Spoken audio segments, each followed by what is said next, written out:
बहुत सुंदर। सभी भक्तों को हृदय से धन्यवाद कीर्तन में भाग लेने के लिए। तब ये बोलो मंगलाचरण कर। ओम अज्ञान तिमिरांधस्य ज्ञानांजन शलाकया चक्षुरुन्मीलितं येन तस्मै श्री गुरुवे नमः। श्री चैतन्य मनोभीष्टं स्थापितं येन भूतले स्वयं रूप कदा मह्यं ददाति स्वपदान्तिकम्। वन्देऽहं श्री गुरु श्री उद्पत कमलं श्री गुरु वैष्णवांश श्री रूपम साग्र जातम सहगण रघुनाथम वितम तम सजीवम स्वाद्वैतम सावधूतम परिजम सहितम कृष्ण चैतन्य देवम श्री राधा कृष्ण पादान सहगण ललिता श्री विशाखा वितांत च नम ओम विष्णु पादाय कृष्ण पृष्ठाय भूतले श्रीमते भक्ति वेदांत स्वामिन इति नामने नमस्ते सारस्वती देवे गौरवाणी प्रचारिणे निर्विशेषा शून्यवादी पाश्चात देश तारिणी वंचा कल्पतरुभ्यश्च कृपा सिन्धुभ्येव च पतितानां पावनेभ्यो वैष्णवेभ्यो नमो नमः। नमो महावदनाय कृष्ण प्रेम प्रदायते कृष्णाय कृष्ण चैतन्य नामने गौरविषे नमः। हे कृष्ण करुणा सिंधु दीनबंधु जगतपते गोपेश गोपिका कांत राधा कांत नमस्तुते तप्त कांचन गौरांगी राधे वृंदावनेश्वरी विश्वानुसुते देवी प्रणमामि हरिप्रिये। नीलांचल निवासाय नित्याय परमात्मने बलभद्र सुभद्रायां जगन्नाथाय ते नमः। जय श्री कृष्ण चैतन्य प्रभु नित्यानंद श्री अद्वैत गदाधर श्रीवासादि गौर भक्त बिंद मुखम करोति वाचालम पंगु लंघे गिरिम यत्कृपातमहं वन्दे श्री गुरु दीनतारिणं परमानंद माधवम श्री चैतन्येश्वरम। हरे कृष्ण कृष्ण कृष्ण हरे हरे हरे राम राम राम हरे हरे। सिर से मंगलाचरण की जय। शिला प्रभुपाद की जय। हरे कृष्णा। आज के इस भागवतम चर्चा में सभी भक्तों का हार्दिक स्वागत है। सभी भक्तों के चरणों में मेरा सादर दंडवत प्रणाम है। राधा माधव राधा गोविंद परम वैष्णव गुरु की असीम कृपा है हम लोगों के ऊपर। हम सब भक्त लोग मिलकर श्री मद भागवतम के ऊपर कई दिनों से चर्चा कर पा रहे हैं। कैंटो 5 के हम लोग अंतिम पड़ाव में है।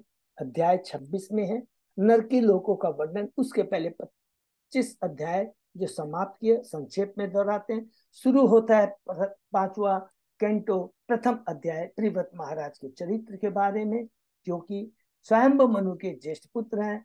ब्रह्मा जी के आदेश पर वो गृहस्थ जीवन ग्रहण करते हैं, एक्सेप्ट करते हैं, और अंत में अपने बड़े पुत्र अग्निधि को रासिनासन में बैठा कर करके पुनः वो पूरे गृहस्थ जीवन को छोड़ कर कर कर कर करके भगवान की भक्ति में लग जाते हैं। दूसरे अध्याय में राजा अग्निधि जिन्होंने ब्रह्मा जी द्वारा भेजी गई अप्सरा पुरुचिति से ब्याह किया। उनके 9 पुत्र हैं। सबसे बड़े पुत्र हैं नाभि।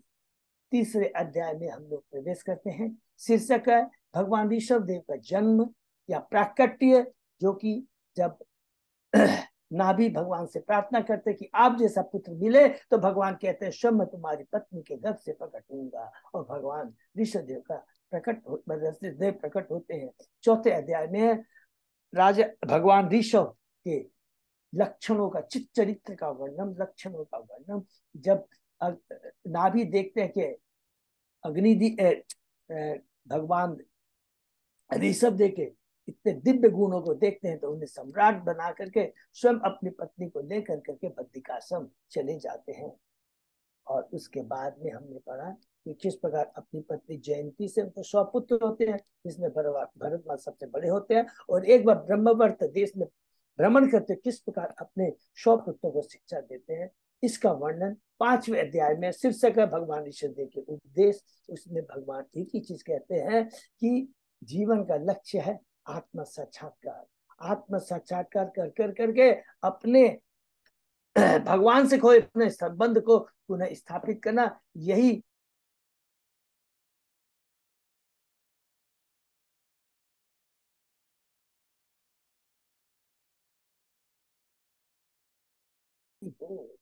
छठवें अध्याय में है भगवान ईश्वर देव के चरित्र के बारे में। पहले लक्षण था, चौथे में अब इसमें लिखा चरित्र के बारे में। उसमें यही चीज कहते हैं कि अल्टीमेट यदि हम इस भौतिक जगत से छुटकारा पाना चाहते, अपने इंद्रियों को बस में रखना चाहते, मन को बस में रखना चाहते हैं, उसको भगवान की सेवा में लगाना पड़ेगा। अन्यथा योग सिद्धियां भी प्राप्त करने के बाद हम सोचे कि मन बस में आ जाएगा, नहीं हो सकता है।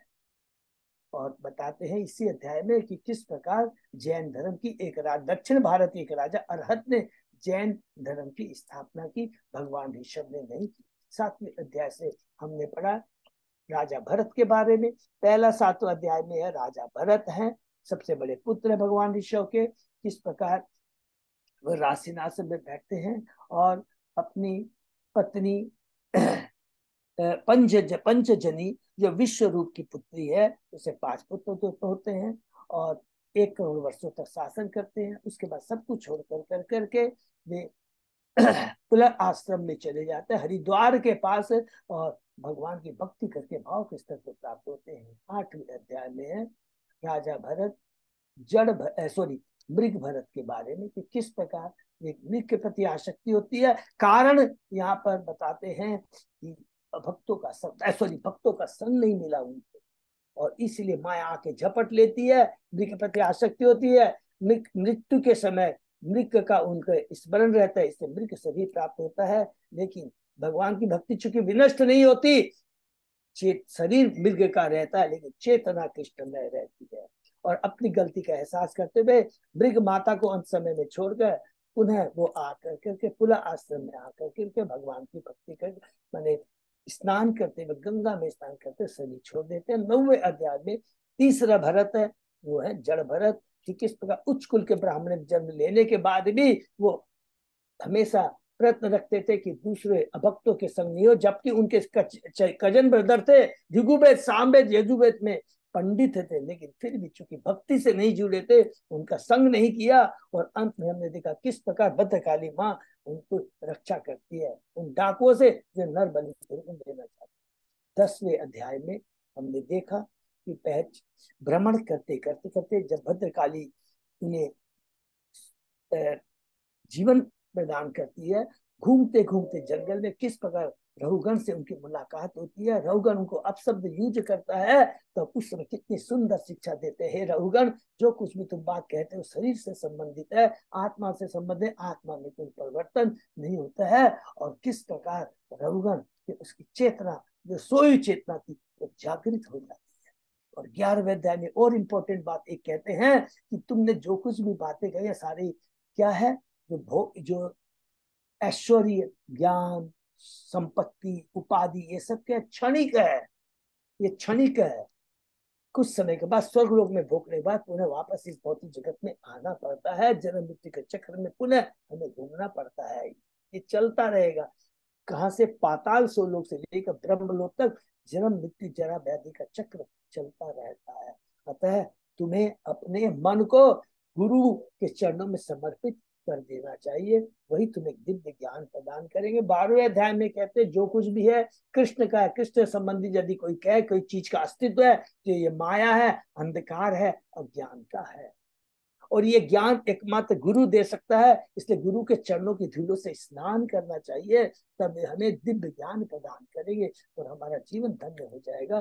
13वें अध्याय में इसी बात को एलिगल स्टोरी के रूप में कहते हैं, बहुत सुंदर कहते हैं कि ये भौतिक जगत क्या है, वन के समान है, हम व्यापारी के रूप में है, वन में प्रवेश करते हैं, 6 लुटेरे 6 इंद्रियां, फिर उसके बाद में भेड़िया शियार सिंह पत्नी संतान मित्र है, किस प्रकार हमारे संपत्ति के प्रति आसक्त होते हैं, उससे लूट लेते हैं।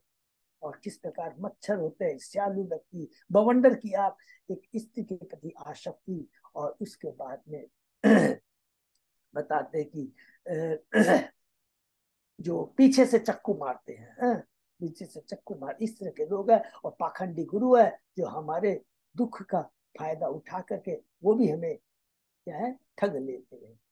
इस तरह का जब शिक्षा देते हैं रघुगण उनसे क्षमा मांगते अपनी गलती के लिए, और चूंकि भक्त का हृदय बड़ा कोमल होता है, कर्णम होता है, उन्हें क्षमा कर देते हैं। 14वें अध्याय में इसी बात को सुखदेव गोस्वामी परीक्षित महाराज को इसी एलेगोरिकल स्टोरी के रूप में बताते हैं। 15वें अध्याय में महाराज के वंशावली का संक्षेप में वर्णन, और 16वें अध्याय से शुरू होता है तीसरा भागवतम का विषय है। पहला सर्ग पढ़ा हमने, और 5वें अध्याय के 15 श्लोक तक हम लोगों ने विसर्ग के बारे में पढ़ा। विसर्ग कहाँ से शुरू हुआ था? तीसरे कैंटो के करीब करीब 21 अध्याय से लेकर पूरा चौथा कैंटो, 5वां कैंटो का 15 अध्याय तक विसर्ग में बारे में पढ़ा। अर्थात ब्रह्मा जी के द्वारा उनके प्रथम पुत्र शाम्बमनु के 2 पुत्र हैं, प्रियव्रत और उत्तानपाद। और प्रियव्रत उत्तानपाद का पूरे 5 उनके जो पुत्र और पुत्री हैं उनके बारे में 15वें अध्याय में आके समाप्ति होती है। 16वें अध्याय से शुरू होता है तीसरा विषय स्थानम। तो भौगोलिक जो वर्णन है इसके अंदर में है। 16वें अध्याय से शुरू होता है जम्बू द्वीप का वर्णन। शीर्षक हमने पढ़ा कि जो प्रियव्रत महाराज के चक्के से जो 7 गड्ढे बनाए थे उन्होंने, वही 7 गड्ढे 7 द्वीप बने और 7 सागर बने, अलग अलग द्रव्यों का सागर है। जम्बू द्वीप, पलक्ष द्वीप, सालमनी, कुश, कांच, शाख और पुष्कर, ये 7 द्वीप हैं। और 7 सागर कौन से हैं? खारे जल का सागर, ईख का सागर, सुरा का सागर, घी का सागर, मट्ठे दूध का सागर, मट्ठे का सागर और मीठा जल का सागर है।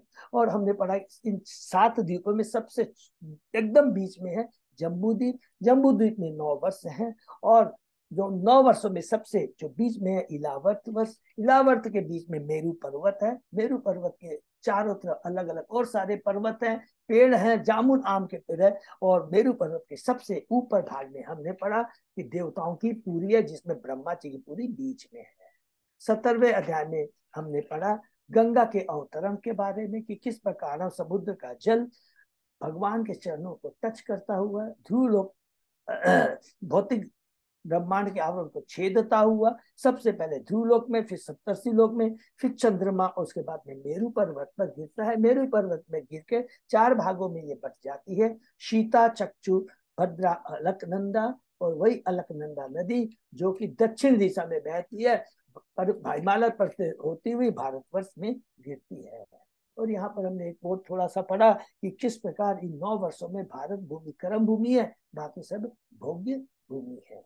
इसके बाद में हम लोगों ने पढ़ा कि किस प्रकार इस 9 वर्षों में अलग अलग वहां के वासी अलग अलग भगवान के अवतारों की पूजा करते हैं। इलावर्त में हमने पढ़ा भगवान शिव शंकर सन की, भद्राश्व में भद्राश्व हरिगिरि भगवान की, हरिवर्ष में प्रहलाद नरसिंह की, केतुमाल वर्ष में लक्ष्मी जी ऋषिकेश भगवान की, रम्यक वर्ष में मनु मत्स्य देव की, हिरण्य वर्ष में अर्यमा कुर्म भगवान की, उत्तर कुर्म वर्ष में पृथ्वी बराह भगवान की, त्रिपुर वर्ष में हनुमान जी रामचंद्र की, और भारतवर्ष के अंदर में नारद जी नर नारायण भगवान की पूजा करते हैं। और अंत में 19वें, तो ये पूरा वर्णन जो अलग अलग वर्षों का कहाँ से शुरू होता है, 17वें अध्याय के लास्ट से लेकर पूरा 18वां अध्याय, और उसके बाद में 19वां अध्याय हम लोगों ने पढ़ा। उसके बाद में हम लोगों ने 19 अध्याय के बाद में हम लोगों ने 20वें अध्याय में पढ़ा कि ये यहाँ पर पूरा वर्णन किसका हुआ है? 16वें अध्याय में, 17वें अध्याय में, 18वें अध्याय में, 19वें अध्याय में, 4 अध्याय में जम्बू द्वीप का पूरा वर्णन। उसके बाद बच जाते हैं 5-6 और द्वीप, जिसका वर्णन 20वें अध्याय में हमने पढ़ा कि किस प्रकार अलग और दूसरे हुए पलक्ष, सालमनी, कुश, क्रौंच, शाक और पुष्कर, इन अलग अलग द्वीपों में प्रियव्रत महाराज के जो अलग अलग पुत्र हैं राज्य करते हैं और अलग अलग देवताओं की यहाँ पूजा होती है। पलक्ष द्वीप में सूर्य देव की, सालमनी में चंद्र देव की, कुश द्वीप में अग्नि देव की, कौंच द्वीप में वरुण देव की, शाक द्वीप में वायु देव की और पुष्कर में ब्रह्मा जी।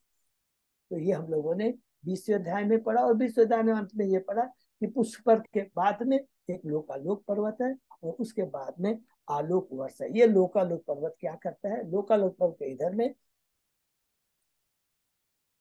मनुष्य रहते हैं और उसके पीछे जो लोकालोक पर्वत के बाद में जो आलोक, वहां पर कोई भी जीव प्राणी नहीं रहते, ऐसा बताते हैं। 21वें अध्याय में हम लोग प्रवेश किया। सूर्य की गति का वर्णन, बहुत ही सुंदर वर्णन हम लोगों ने इसमें पढ़ा कि सूर्य स्थिर नहीं है, वह अन्य ग्रहों की तरह गतिमान है और प्रति क्षण 16,004 मील की रफ्तार से वह ब्रह्मांड की 9,51,00,000 योजन की प्रदक्षिणा करता है। उसके बाद में हम लोगों ने 22वें अध्याय में पढ़ा ग्रहों की कक्षाएं। अलग अलग ग्रहों के बारे में। तो हमने पढ़ा सबसे पहले सूर्यदेव, सूर्यदेव के बाद में चंद्रदेव, चंद्रदेव के ऊपर में शुक्र, शुक्र के ऊपर में मंगल, बुध, सॉरी, बुध के ऊपर है मंगल, मंगल के ऊपर बृहस्पति, और बृहस्पति के ऊपर शनि, और उसके बाद में सप्तर्षि है, जो कि 23वें अध्याय में हमने श्री सुमार चक्र के रूप में पढ़ा कि ये सप्तर्षि है। से भगवान विष्णु आपका गुरुलोक सप्त के 13 लाख योजन ऊपर है। और इस में हमने पढ़ा कि ये सभी ग्रह सिर्फ भगवान के बाह्य शरीर के अन्य विस्तार हैं। जिस प्रकार हमने विराट रूप का वर्णन सुना था, उसी प्रकार ये सप्त ग्रह हैं। ऐसा इनका सुंदर आकार होता है जो डॉल्फिन की तरह होता है। इसके बारे में हमने पढ़ा। और बहुत इंपॉर्टेंट चीज यहाँ पे क्या पढ़ा था कि सर्वशक्तिमान काल को भी भगवान ने अपने भक्त माने, ये सप्तर्षि ध्रुव लोक और यह ध्रुव के तारा के चक्कर तो लगाते रहे, ये सप्तर्षि केवल नहीं, काल का भी लिखा है कि काल को भी भगवान ने अपने भक्त ध्रुव को सर्वाधिक महत्वपूर्ण प्राणी बनाने के उद्देश्य ही उसके अधीन कर रखा है। काल को भी ध्रुव महाराज के अधीन कर रखा है। 24वें अध्याय में हमने पढ़ा नीचे के स्वर्गिक लोकों का वर्णन। तो हम लोगों ने पढ़ा था क्या, सूर्य के नीचे क्या है, राहु नामक है, राहु के नीचे सिद्ध लोक, चारण लोक, विद्याधर लोकों का स्थान है। उस सिद्ध लोक के नीचे यक्ष राक्षसों का, और उसके बाद है पृथ्वी, और पृथ्वी के नीचे 7 और लोक हैं, अतल, वीतल, सुतल, तलातल, महातल, रसातल और पाताल। तो अलग अलग जगह हम लोगों ने पढ़ा था कि किस प्रकार मैं दावना का पुत्र है, बल रहता है, वितल में शिव जी रहते हैं, सुतल में हमारे सबसे बलि महाराज रहते हैं। तो अलग अलग करके हम लोग ने डिटेल में वहां पर पढ़ा था। और अंत में हमने पढ़ा था रसा पाताल के बारे में। पाताल में हमने पढ़ा था कि नाग रहते हैं, उसमें जो सबसे मुख्य नाग है वासुकी नाग है। 25वें अध्याय में हम लोगों ने भगवान अनंत की महिमा पढ़ी, क्योंकि पाताल के नीचे क्या है, पाताल के नीचे हम लोगों ने पढ़ा कि 26 नरक है, सॉरी 28 नरक है, पीतर लोक है, ठीक उसके नीचे गर्भोदक सागर है, गर्भोदक भगवान है, और ठीक उसके नीचे अनंत शेष है, हरि बोल, जो कि असंख्य ब्रह्मांड को धारण किए रहते हैं। तो अनंत शेष के बारे में पढ़ा कि पाताल लोक से 2,40,000 मील नीचे भगवान विष्णु के अंश अवतार भगवान अनंत, भगवान शंकर निवास करते हैं। और यहाँ पर बहुत सुंदर बात लिखा कि हमें अनंत भगवान की गुणगानों के गुणों का, उनकी लीलाओं का हमें गुणगान करना चाहिए। लेकिन सुनना किससे चाहिए, परंपरा से प्राप्त गुरु के मुख से ही उनके बारे में हमें सुनना चाहिए। हे राजन, शक्तिमान भगवान अनंत देव के महान यशस्वी गुणों का कोई अंत नहीं है। ये पाताल लोक में वास करते हैं और इस संपूर्ण ब्रह्मांड को धारण किए रहते हैं। तो ये अनंत के बारे में पढ़ा। और अंत में हम लोग ने शुरू 26वां अध्याय जो अंतिम अध्याय है, इसमें हम लोग ने नारकी लोकों का वर्णन किया। तो इस नारकी लोकों का वर्णन करने के पहले हम लोगों ने पढ़ा, क्या पढ़ा कि पाताल लोक के नीचे, जो मैंने पहले ही रिपीट कर चुका हूँ, पाताल लोक के नीचे नरक लोक, पृथ्वी लोक, उसके नीचे गर्भोदक सागर और अनंत शेष है। और ये जो हमारे यमराज जी हैं वो कहाँ पे रहते हैं, पितृलोक में रहते हैं। और यमराज कौन है, सूर्य देव के पुत्र है। और सूर्यदेव की पुत्री भी कौन है, अभी याद आ गया, याद है ना, यमुना। यमुना भी सूर्यदेव की पुत्री है, अर्थात यमुना और यमराज भाई बहन।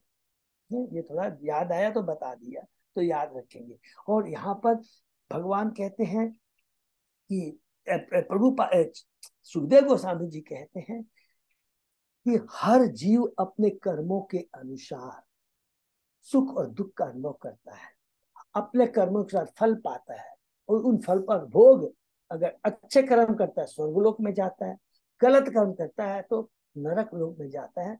अलग अलग कुकर्म के अनुसार उन्हें अलग अलग दंड भोगने पड़ते हैं। उसके बाद उस समय, मृत्यु के समय जो चेतना रहती है, कार्तिनाथ ने बताया कि जब जब मन बुद्धि अहंकार, क्योंकि मन बुद्धि अहंकार ये टेप रिकॉर्डर का काम करती है। क्योंकि मृत्यु के समय 5 तत्वों से बना शरीर तो छूट जाता है, लेकिन मन बुद्धि अहंकार आत्मा के संग जाती है, टेप रिकॉर्डर का काम करती है। मृत्यु के समय जैसी चेतना रहती है, मन बुद्धि अहंकार उसको कैरी करके ले जाता है।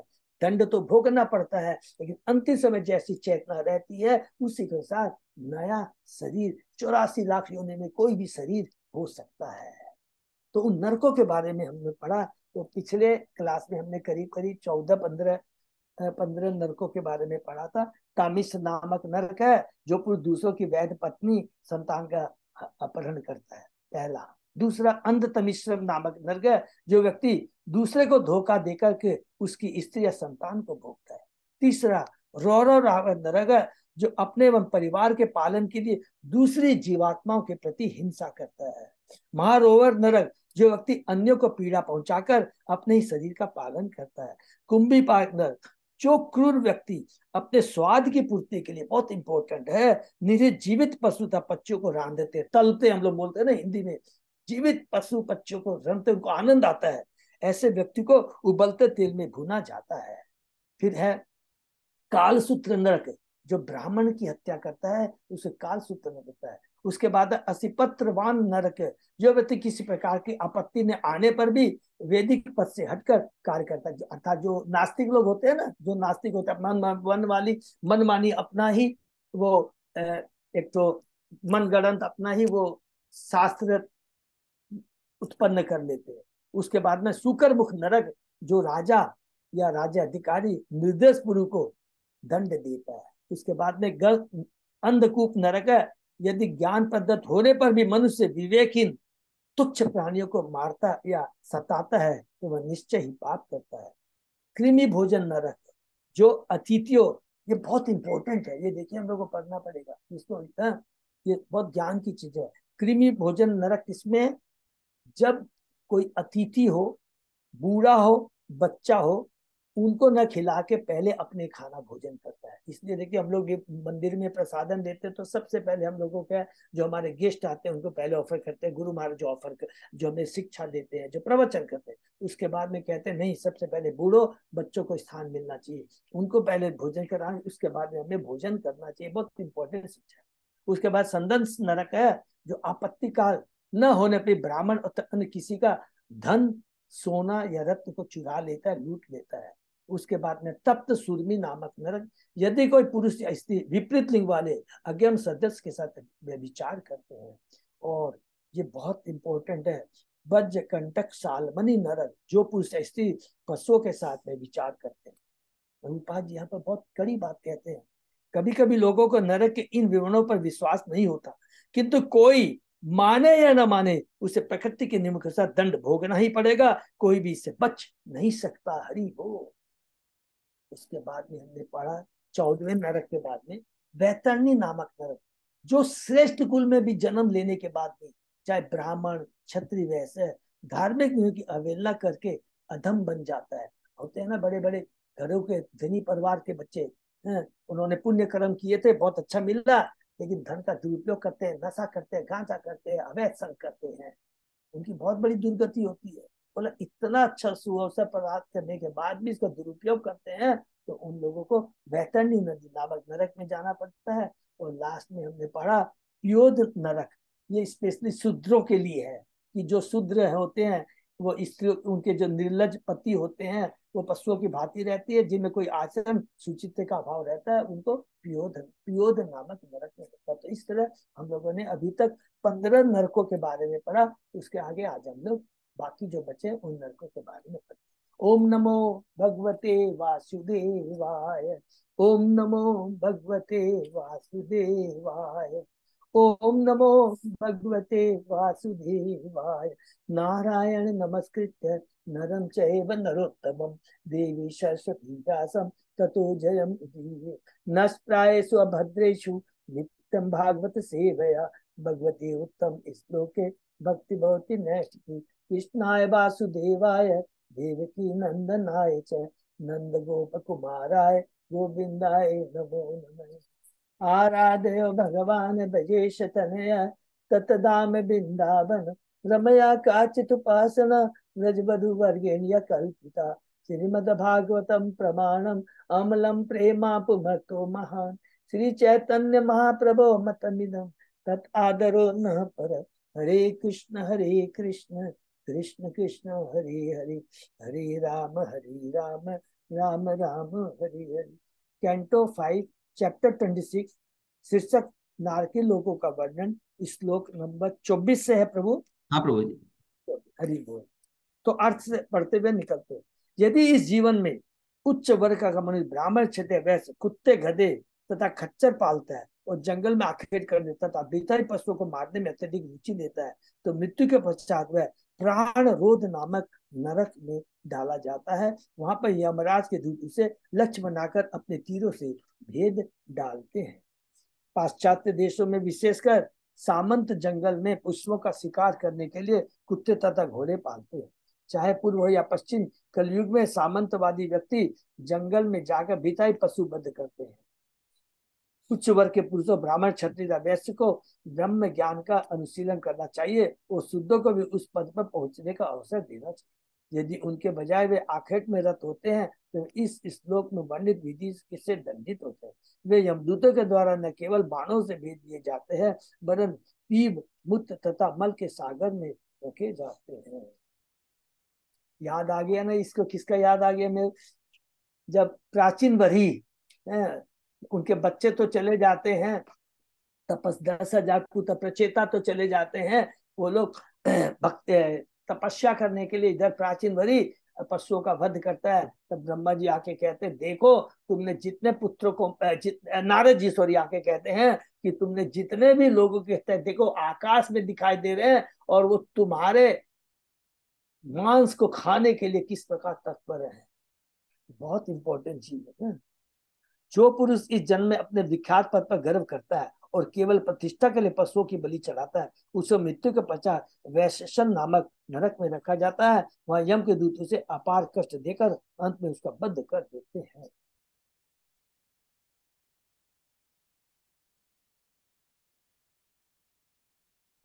तात्पर्य, भगवत गीता में श्री कृष्ण कहते हैं, सूची नाम से मतम गेहे योग भ्रष्ट अभिजाए थे। योग भ्रष्ट पुरुष पुण्यात्माओं के लोक में अनेक वस्तु तथा सुख को भोगकर सदाचारी धनवानों के कुल में जन्म लेता है। ऐसा जन्म पाकर उसे चाहिए कि भक्ति योग को संपूर्ण बनाए, क्योंकि धनवान घर में जब जन्म लेता है तो प्रभुपाद जी कहते हैं सारी उसको व्यवस्था मिलती है, रोटी कपड़ा मकान की उसको चिंता नहीं रहती है। इसलिए वो भोग में न फंस करके, गलत पथ पे न जा करके उसे भक्ति में प्रवेश करना चाहिए, भक्ति योग में अपने भक्ति योग में लग जाना चाहिए। किंतु कुसंग के कारण वह भूल जाता है कि सिर्फ भगवान ने उसे यह प्रतिष्ठित प्रदान किया। वह अनेक प्रकार के यज्ञ तथा काली पूजा, दुर्गा पूजा करके उसका दुरुपयोग करता है और निरीह पशुओं की बलि चढ़ाता है। ऐसे पुरुष को किस प्रकार दंडित किया जाता है उसका वर्णन इस श्लोक में हुआ है। इस श्लोक का एक शब्द दम्भ यज्ञेषु महत्वपूर्ण है। यदि यज्ञ करते समय वैदिक शिक्षाओं का पालन नहीं किया जाता और केवल दिखावे के लिए पशुओं की बलि की जाती है तो वह मृत्यु के उपरांत दंड का भागी है। कलकत्ते में ऐसे अनेक कसाई घर हैं जहाँ ऐसा मांस बिकता है जो देवी काली में बलि चढ़ा होता है। शास्त्रों का मत है कि मांस में एक बार देवी काली को छोटे बकरी बलि दी जा सकती है। यह कहीं नहीं उल्लिखित है कि मंदिर पूजा के बहाने कसाई घर चलाया जाए और बिथाई पशुओं का वध किया जाए। जो ऐसा करते हैं उन्हें यहाँ पर वर्णित दंड भोगना पड़ता है। यदि कोई मूर्ख द्विज माने ब्राह्मण, क्षत्रिय तथा वैश्य भोगेच्छा से अपनी पत्नी को अपने वश में रखने के लिए उसे अपना वीर पीने को बाध्य करता है तो मृत्यु के पश्चात उसे लाला भक्ष नरक में रखा जाता है। वहां उसे वीर की नदी में डालकर वीर पीने को विवश किया जाता है। अपना वीर पीने को पिलाने पत्नी को पिलाने के लिए बाध्य करना इंद्रजाल है जिसे अत्यंत कामी पुरुष अपनाते हैं। इसका कहना है कि ऐसा करने से पत्नी सदैव आज्ञाकारी बनी रहती है। सामान्यतः निम्न वर्ग के पुरुष ऐसा करते हैं, किंतु यदि उच्च वर्ग में जन्मा व्यक्ति ऐसा करता है तो मृत्यु के पश्चात लाला बख्श नरक में ले जाया जाता है या शुक्र नदी में डुबा कर उसे वीर पीने को बाध्य किया जाता है।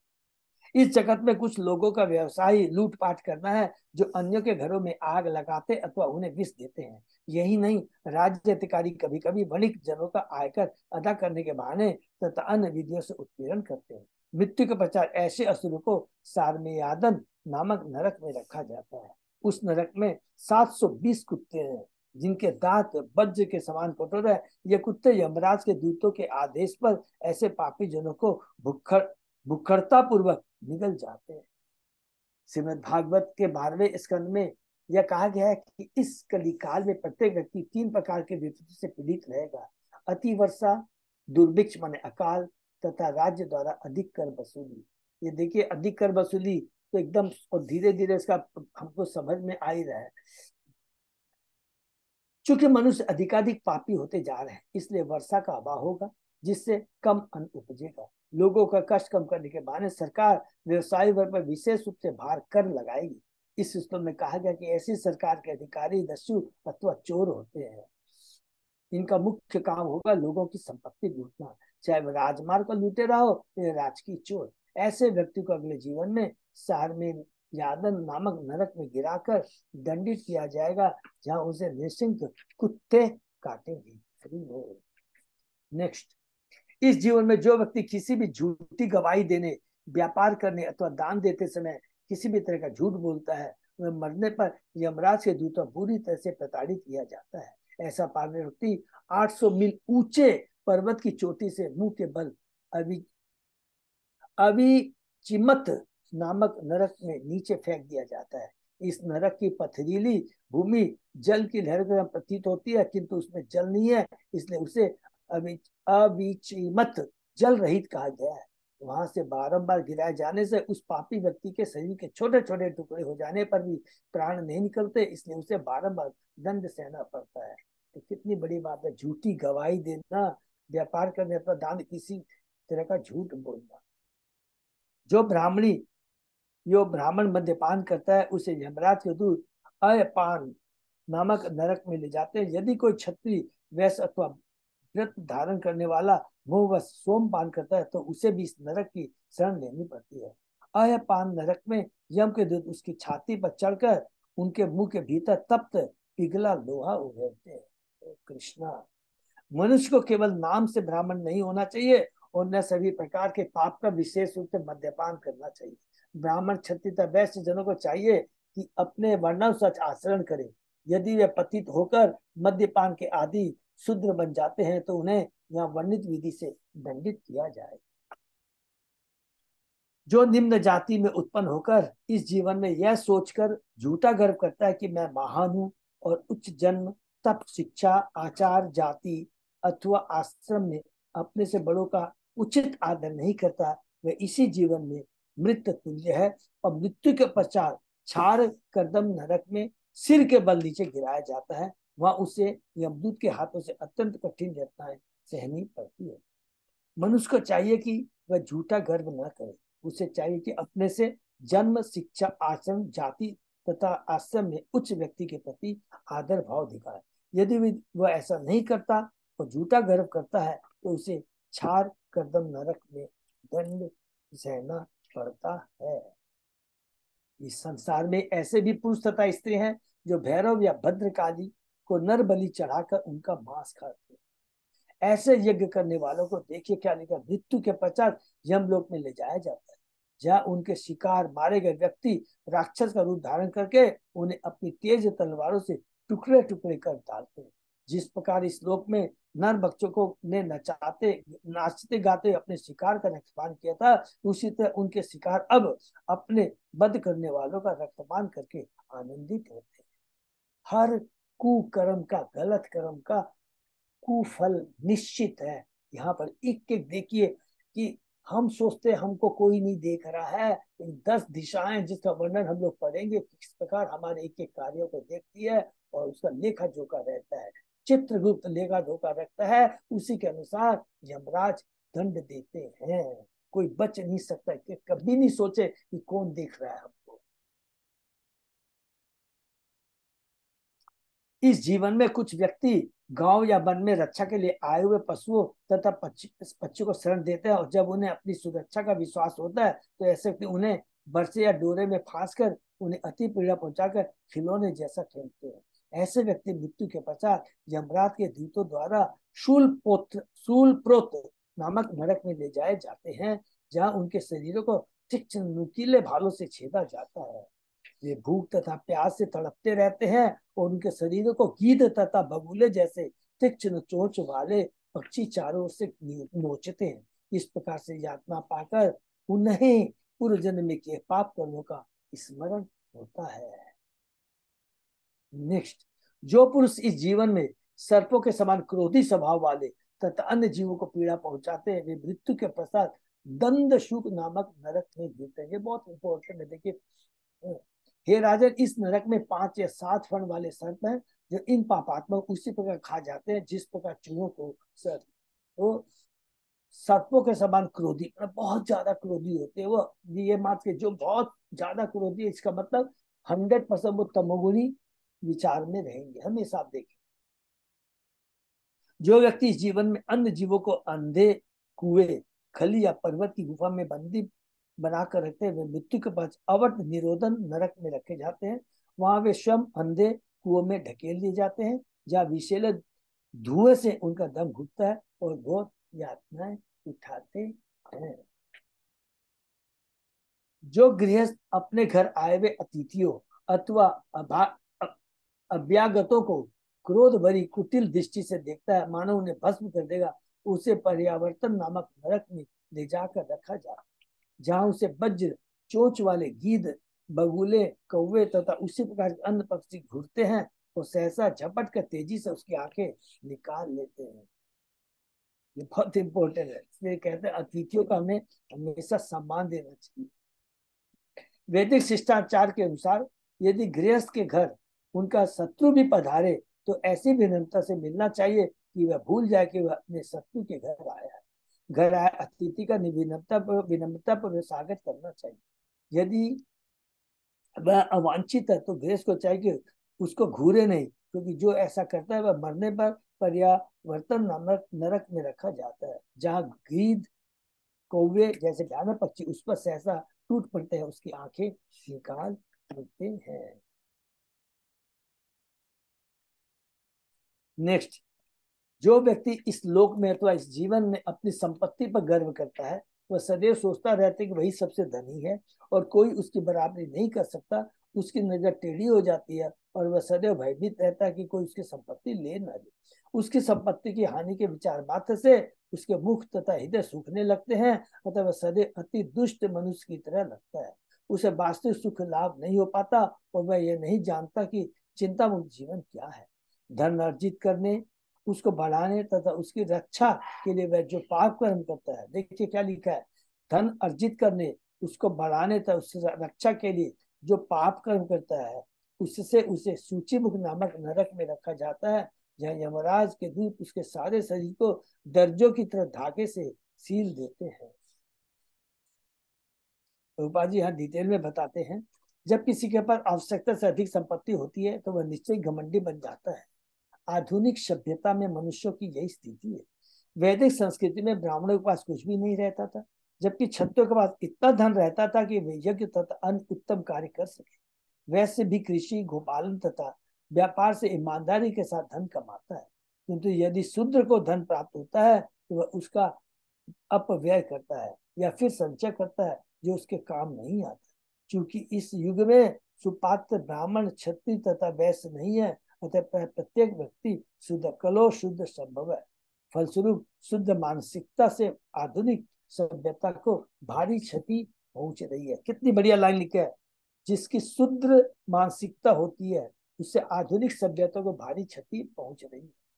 शुद्ध यह नहीं जानता कि भगवान की दिव्य प्रेमा भक्ति के लिए धन का किस प्रकार उपयोग किया जाए। धन को लक्ष्मी भी कहते हैं और लक्ष्मी जी सदैव नारायण की सेवा में संलग्न रहने वाली है। अतः जहां भी धन हो उसे भगवान नारायण की सेवा में लगाना चाहिए। प्रत्येक प्राणी को चाहिए कि वह धन का उपयोग सदुपयोग कृष्ण भावनिक आंदोलन के प्रसार में लगाए। यदि वह धन का उपयोग इस कार्य के लिए नहीं करता और आवश्यक अधिक धन संग्रह करता है तो अवैध संपत्ति के कारण उसे गर्व हो जाता है।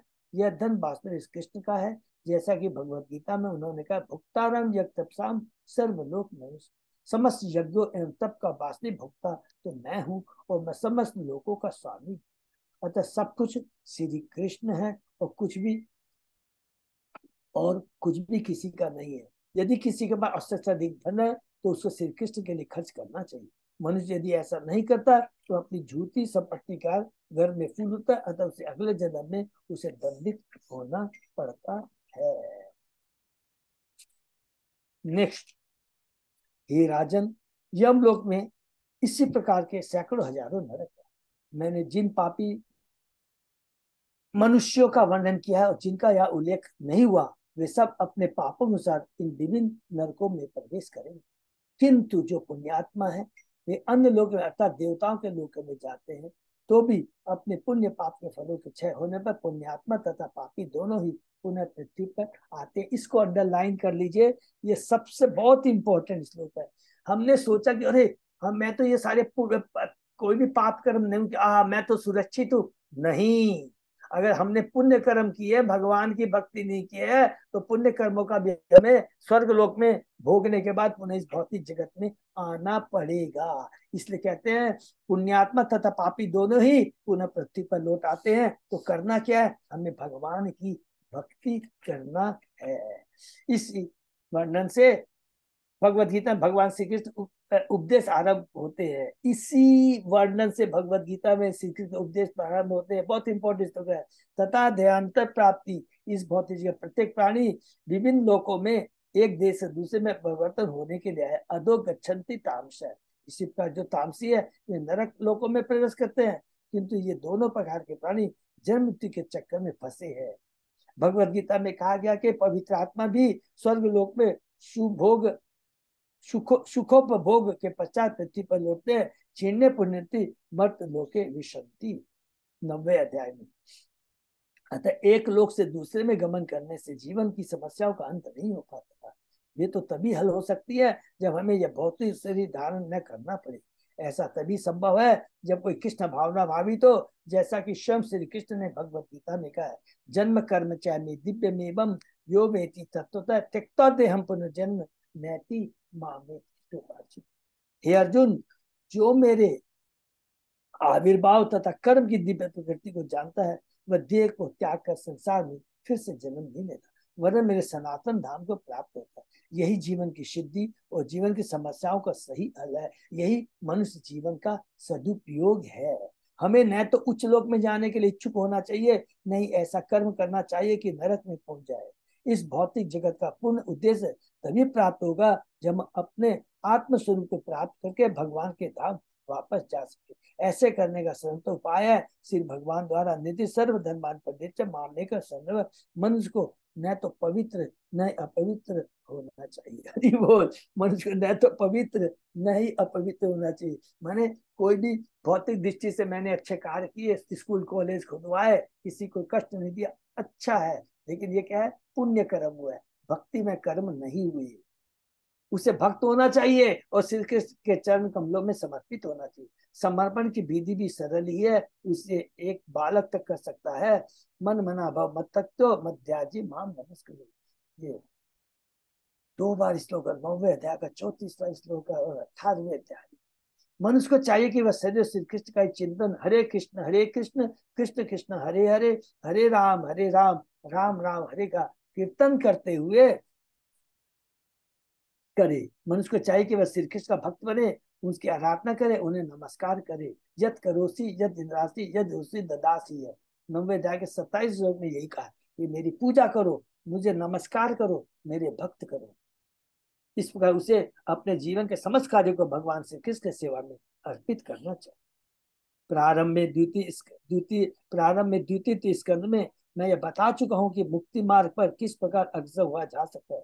पुराणों में 14 खंडों में विभक्त अंड सदृश विशाल ब्रह्मांड की स्थिति का वर्णन किया गया। और हम लोगों में इन्हें बहुत अच्छे से पढ़ा ना, कैंटो 2 में हम लोगों ने पढ़ा है ना कि जो लोग भगवान पर विश्वास नहीं करते हैं तो पहले विराट रूप का, फिर परमात्मा जो हृदय में विराज उसका, उसके बाद में हमने कहा कि ज्ञान मार्गी भी होते हैं, बहुत लोग होते हैं। अच्छा, मैं भक्ति भगवान के धाम बाद में जाऊंगा, पहले अलग अलग उच्च लोकों का दर्शन करते हुए जाऊं, पढ़ा है ना हम लोगों ने। वो सीधे न जा करके पहले उच्च लोकों में जाते हैं, ब्रह्म लोक तक पहुंच जाते हैं, फिर उसके बाद में भक्ति करके ब्रह्मा जी के साथ में बैकुंठ लोक को जाते हैं। लेकिन प्रभुपाद जी कहते हैं और सुखदेव गोस्वामी जी कहते हैं कि इतना समय क्यों व्यतीत करें, सीधा भक्ति करके, शुरू से भक्ति कर करके लिफ्ट के माध्यम से सीधा भगवान के धाम चले जाना चाहिए।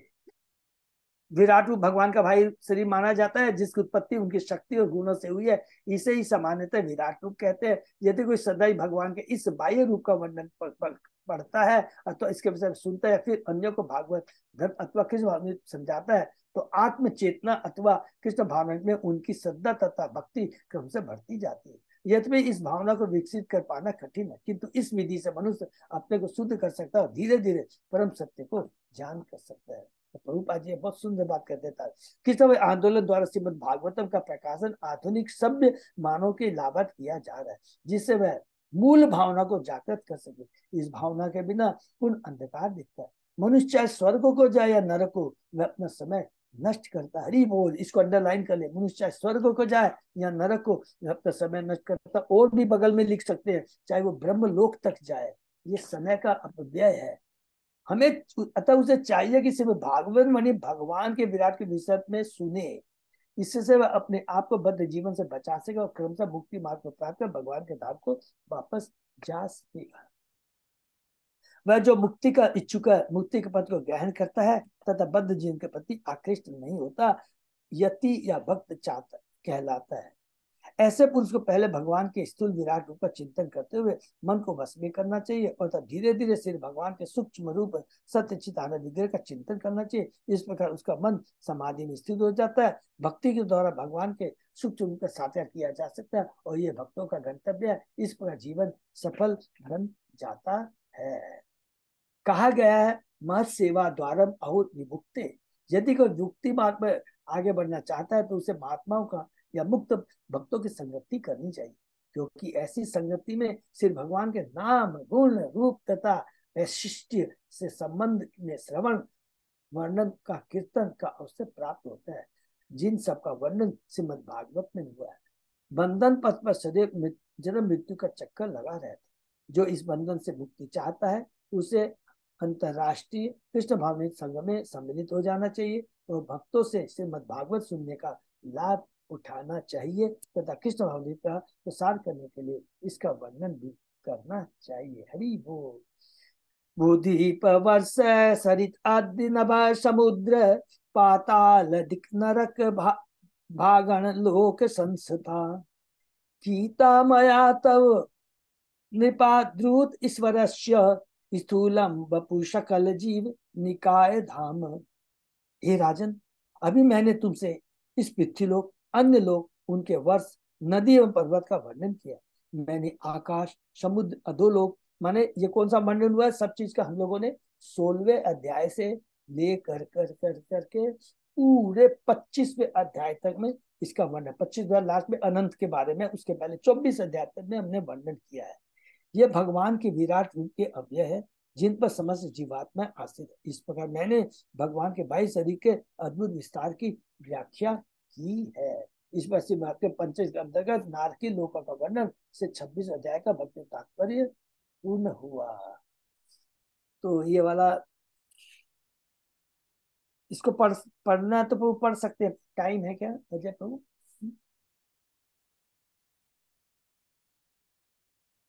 पढ़ लेते हैं प्रभु, 2 मिनट लगेगा है? हाँ प्रभु, जैसे इच्छा आपकी। पढ़ लेते हैं प्रभु, अच्छा फिर मन में नहीं तो रह जाएगा। गौड़ी भाष्य में कृष्ण कृष्ण कृपा मूर्ति भक्त से सरस्वती जी के द्वारा लिखी गई एक पूरक टिप्पणी, उसका अनुवाद इस प्रकार। जिन विद्वानों को समस्त वैदिक शास्त्रों का ज्ञान है, वे यह नहीं मानते कि सिर्फ भगवान के असंख्य अवतार है। इन अवतारों की 2 श्रेणियां की गई है, प्राभव तथा वैभव, जो कि हम लोग चेतन चेतन में बहुत डिटेल में पढ़ेंगे। शास्त्रों के अनुसार प्राभव अवतारों की भी 2 श्रेणी है, अनंत तथा अवर्णित। श्रीमद भागवत के 5वें स्कंद में तिथि से लेकर के 6वें अध्याय तक ऋषभ देव का वर्णन है। तीसरे अध्याय में ऋषभ भगवान का प्रकट होना है और 6वें अध्याय तक ऋषभ देव का वर्णन, जिसमें वो बताते क्या है 6ठे अध्याय में कि अगर योग सिद्धियां भी प्राप्त हो जाए तो हम मन को बस में नहीं कर सकते, एक ये बताया, और किस प्रकार जैन धर्म की स्थापना हुई, किंतु उनके सत्य रूप का वर्णन नहीं हुआ है। अतः उन्हें प्राभव अवतारों में दूसरी से अंतर्गत अवर्णित माना जाता है। श्रीमद भागवत के प्रथम स्कंद अध्याय 3 श्लोक 13 में कहा गया, अष्टमे मेरु देव्याम तु नाभिर जात उक्रम दर्शम वर्तम धीराणाम सर्व आश्रम नमस्कृत।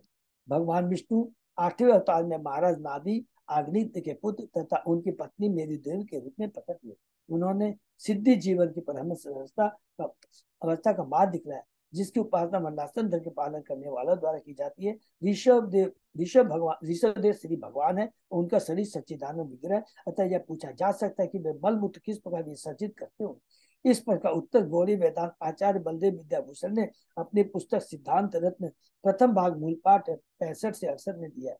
जो पूर्ण ज्ञानी नहीं है, वे अभक्तों का ध्यान ऋषभ देव द्वारा मलमूत्र विसर्जित करने की ओर आकर्षित करते हैं, क्योंकि वे दिव्य शरीर के सत्य चित आनंद विग्रह को नहीं समझ सकते। इसको अंडरलाइन कर दे।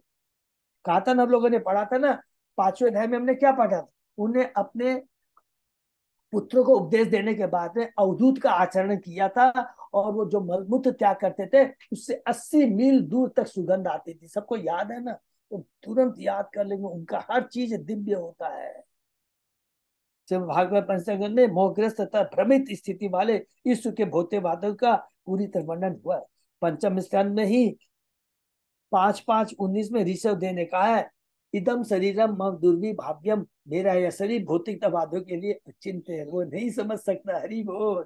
भगवान श्री कृष्ण ने भगवत गीता में इसकी पुष्टि किया, अवजानन्ति माम मूढ़ा मानुषी तनुमात्र परम भाव अवजानन्तो मम भूत महेश्वर। मेरे नराकार रूप में अवतरित होने पर मूर्ख मेरा उपहास करते हैं। वे मुझ परमेश्वर के दिव्य स्वभाव को नहीं जानते। श्री भगवान के मानवीय रूप को समझ पाना अत्यंत दुष्कर है, और सामान्य व्यक्ति के लिए तो यह अचिंत है। इसलिए ऋषभ देव ने स्वतः बताया कि उनका शरीर आत्मा में सत्य चित आनंद विग्रह, इसलिए वे मलमूत्र विसर्जित नहीं करते थे।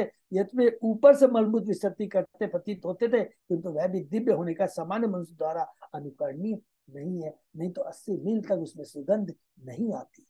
श्रीमद् भागवत में यह भी कहा गया है कि ऋषभ देव का मलमूत्र दिव्य सुगंधि से युक्त था। भले ही कोई ऋषभ देव का अनुकरण न कर ले, किंतु वह सुगंधित मल विसर्जित नहीं कर सकता। अरे वो राजा हरत ने जो किया था ना, वो उसके लिए एप्लीकेबल है। अतः ऋषभ देव के कार्यकलाप उनके अनुयायियों के, जिन्हें अरहत कहते हैं, अरहत कहते हैं, कथनों की पुष्टि नहीं करते। वैदिक नियमों के प्रतिकूल कार्य करते हुए भला वे ऋषभ देव के अनुयायी कैसे हो सकते हैं।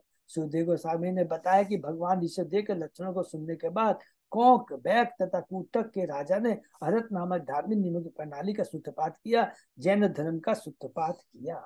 ये नियम वैदिक नियमों के अनुकूल नहीं थे, अतः उन्हें पाखंड धर्म कहा गया। तो हम समझ सकते हैं कि अरहत ने जो धर्म की स्थापना की वो क्या है, पाखंड धर्म है। ये क्लियर देखिए लिखा है प्रभुपाद जी ने तात्पर्य में।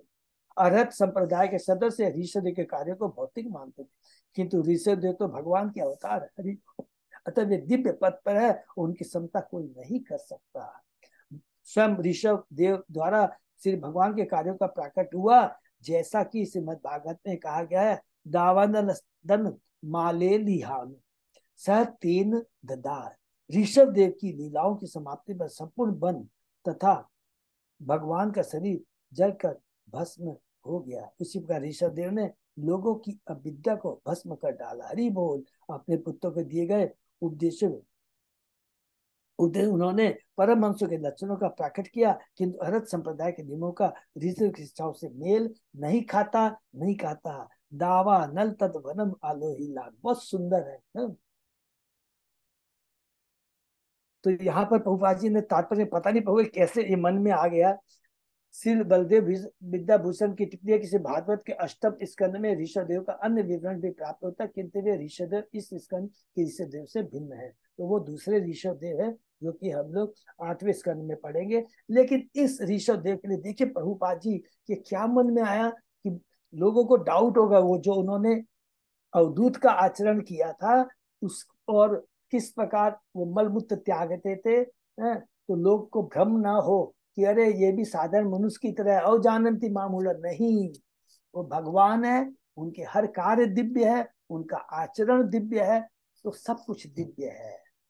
तो इसे हमको क्या है, उनके उपदेश, तो कंक्लूजन क्या है, हमको उनके उपदेशों का पालन करना है, उनके आचरण का अनुकरण माने सबको मालूम है ना, नकल नहीं करना है। इसीलिए बहुत इंपॉर्टेंट है, कभी भी महापुरुषों गुरु आचार्यों के नकल नहीं करना। अरे ये तो 5-5 बजे तक सो रहे हैं, अच्छा आज तो ये लोग मंगलाचरण में भी नहीं आए, मैंने सुना है ऐसा। कभी नहीं, बहुत बड़ा अपराध लग जाएगा, क्योंकि वो हर पल हर क्षण अपने को कृष्ण से जोड़े रखते हैं। हर पल वो केवल कृष्ण के बारे में सोचते हैं, और बद्ध जीवों का कल्याण कैसे हो उसके बारे में सोचते हैं, उसके अलावा कुछ भी नहीं सोचते हैं। इसलिए केवल उनके उपदेश क्या है उसको ग्रहण करना है, न कि उनके आचरण को नकल करना है। हरे कृष्णा। और ये जो 26 या 28 तक कैलकुलेट किया, नरकों का वर्णन है, प्रभुपाद जी ने कहा है क्या है। ये नहीं समझना चाहिए कि ये ऐसे ही है, नहीं, ये पूर्ण माने क्या बोलते हैं, ये एकदम सच है कि भागवतम में इसका वर्णन है। इसलिए हमें अपने कर्मों के केवल भगवान की भक्ति में लगाएंगे तो 100% क्या है कि न पुण्य कर्म न पाप कर्म, हमारे कार्य क्या भक्ति में कर्म होने चाहिए, हमारा जीवन धन्य हो जाएगा। और कल से हम लोग, भगवान की बहुत बड़ी कृपा है, हम लोग कैंटो 6 शुरू करने जा रहे हैं। और प्रथम में ही परिचित महाराज चौंक जाते हैं, अरे वो तो भगवान के परम भक्त है, लेकिन बद्ध जीव घबरा जाते हैं। जो भी नरकों का वर्णन सुनता है इतना घबरा जाता है। तो फिर परीक्षित महाराज, जो कि भगवान का बहुत कृपालु होता है, वो पूछेगा सुखदेव गोस्वामी जी से, ऐसे बद्ध जीवों का उद्धार कैसे हो सकता है, गलत कर्म करते हैं तो इसका 100% नरक गारंटेड है। बोले नहीं। फिर वो कथा सुनाएंगे किसकी, अजामिल की। तो वो हम लोग सुनेंगे, कल से शुरू करेंगे, से घबराना नहीं, हरी वो।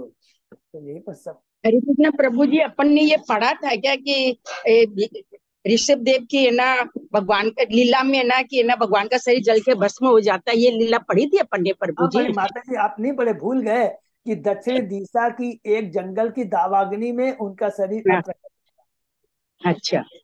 हाँ माता जी, हाँ लिख एकदम एग्जैक्टली लिखता है, दक्षिण भारत दक्षिण दिशा में जाते हैं तो एक जंगल की दावाग्नि में वो अप्रकट हो जाते हैं, ठीक है ना। अच्छा, तो ऐसा नहीं कि उनका भी भौतिक शरीर था जो जल गया, तो ये सब नहीं चल गया। ये बोलना ठीक है। चाहते। ठीक है, हरे कृष्णा। यहीं पर विराम देते हैं। अजय प्रभु कोई भी अनाउंसमेंट है प्रभु कुछ?